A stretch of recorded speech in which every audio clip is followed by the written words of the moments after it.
ఈ భూమి మీద మనుషులందరి మీద ఆయన కోపమే. ఎందుకంటే ఒక్కడు నీతిమంతుడు లేడు. అందరూ ఏదో ఒక విషయంలో తప్పిపోతున్నారు. అసలు ఈ విజ్ఞాపన చేసే యేసయ్య లేకపోతే ఈ పాటికి భూమిని అంతటిని ఆయన తగలబెట్టేసేవాడు. యేసయ్య కుడిపారిశ నుండి, అయ్యా నా బిడ్డ పునీత్ కుమార్ని క్షమించయ్యా, మీ పేర్లు పెట్టుకోండి, అక్కడ నీ పేర్లు పెట్టి కూడా ప్రార్థన చేస్తున్నాడు యేసయ్య.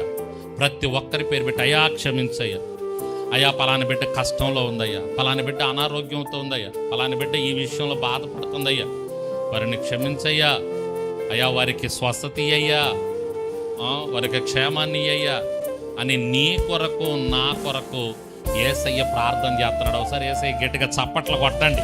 మన కోసం ప్రార్థన చేసే యేసయ్య, దేవునికి స్తోత్రం, హల్లెలూయా. ఏం చేస్తున్నాడు యేసయ్య మన కోసం? ఎంత సంతోషమైనటువంటి వార్త అండి ఇది.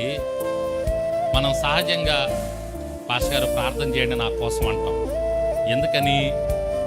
దేవుడు రోషం కలిగిన దేవుడు కాబట్టి, దయగలిగిన దేవుడు కాబట్టి, ఎవరైనా ప్రార్థన చేస్తే ఆయన వెంటనే కరిగిపోయి మెత్తబడి కార్యాలు చేస్తాడు కాబట్టి, నీతిమంతులుగా ఉన్నటువంటి వారు, దేవుని మార్గంలో వెళ్తున్నటువంటి వారు ప్రార్థన చేస్తే ఆయన వింటాడు కాబట్టి, గబక్కన మనం మంచిగా ప్రార్థన పరులుగా ఉన్నటువంటి వారిని పాషగారులకి పాషంలకి, అయ్యా మా కొరకు ప్రార్థన చేయి అంటాం.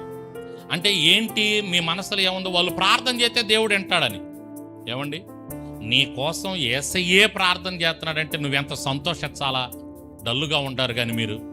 ఏమండి, ఎవరు ప్రార్థన చేస్తున్నారు నీ కోసం? చెప్పు, నా కోసం ఎవరు ప్రార్థన చేస్తున్నారు? యేసయ్య ప్రార్థన చేస్తున్నాడు. దేవునికి స్తోత్రం.